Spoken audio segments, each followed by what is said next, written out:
These are 9 sports cars that you should never buy. However, this is not your ordinary list where YouTubers tell you, oh, you shouldn't buy this car because you can't handle the power. However, this is a list of cars that you just absolutely should avoid at all costs, especially if you are a first-time sports car buyer. Welcome back to the channel, and let's get right into this with number 1, the Mitsubishi 3000 GT and VR4. Now, you might be thinking, well, this is a cheap, affordable, and good-looking car from the 90s. It's one of the last out of the big, expensive 90s cars that is actually cheap. Cars like the NSX, R34, and Mark IV Supra, even the FD is in the $30,000 to $40,000 range. VR4 and the 3000 GT is still kind of affordable.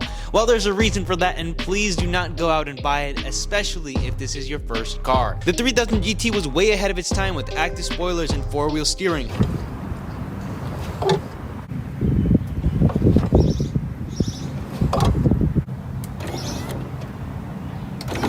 However, those things didn't age. It was some of the first cars with this technology, and most of those things no longer work.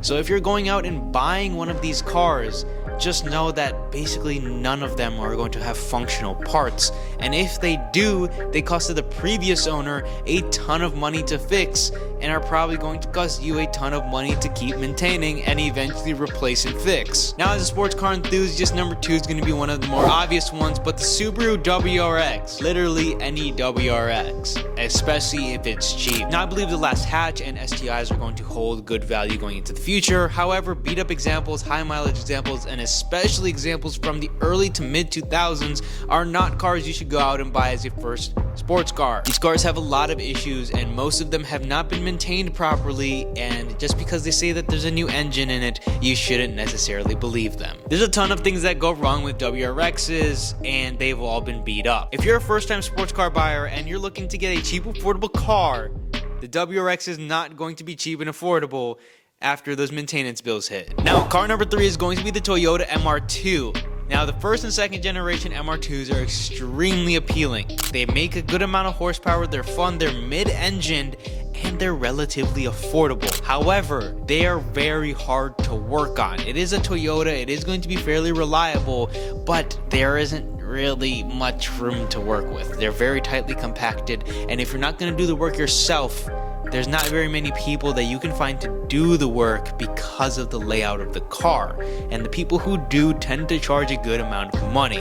With these cars aging, there's things that are going to go wrong, and you don't want to be on that end of things if you are a first-time sports car buyer. Car number 4 is going to be a car that I personally love, but I would never recommend to a first-time buyer, and that would be the Mazda RX-7, especially the FD and FC Turbo 2. The FC Turbo 2 is relatively affordable when it comes to sports cars. However, a rotary with a turbo attached to it isn't reliable. There's going to be a whole bunch of things that go wrong, and you really need to know what you're doing before you jump into one of these. If you've never owned a sports car before, or especially a car that requires an additional amount of attention compared to most cars, an RX-7 with a rotary is not the first car to jump into. Car number 5 on the list is going to be the E90 BMW M3. Now, given this is a $30,000 car, please do not go out and buy it if you are a first-time sports car buyer, especially if you don't do your research before buying these cars. They might sound glorious, have a V8 and be a M car. However, there are things like rod bearings and throttle actuators that are going to cost you thousands upon thousands of dollars to fix, and buying a cheap one is one of the worst things you can go out and do if you don't have any idea what you're getting yourself into.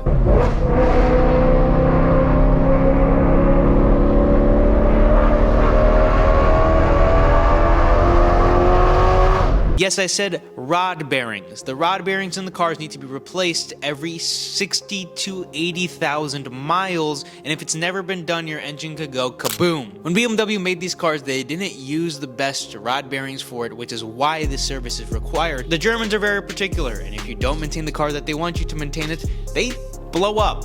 Literally. Now number 6, a car from the same generation as the last one is the BMW M5, the E60. It has a V10 that has the same, if not more, maintenance requirements than the last car. Just because you see a manual V10 and it's going to be $25,000 doesn't mean that it's going to be a good car. It actually means it's going to be the opposite. It means it's going to blow up. But as a first-time buyer, you might be enticed to it because it sounds glorious.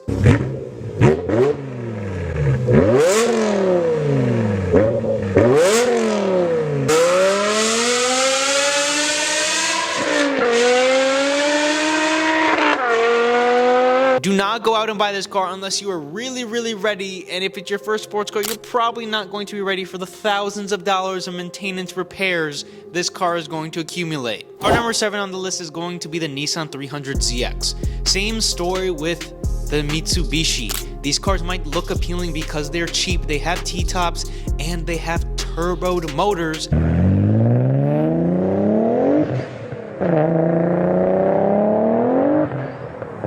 They're not going to be the reliable cars. They are going to have a lot of things that go wrong with them because it was Nissan playing around with a new platform. They might look and sound awesome, however, they're going to be extremely maintenance heavy and needy throughout the ownership. And if you're not ready, you get the point. The same thing with the last cars. It's gonna leave a bad taste in your mouth with all the repairs that you've done to it. Car number 8 is going to be the Toyota Supra Mark III. The Mark III Supra can be super affordable. They can be $5,000 for a turbo manual at times. But the turbo manuals are going to have a ton of issues with the motors. Now, an inexperienced car buyer is not suited to these cars because you have to replace things like head gaskets and other miscellaneous parts because Toyota from the factory didn't torque the head down properly and they go boom. So if it's the first car you go out and buy, you don't want it to do that.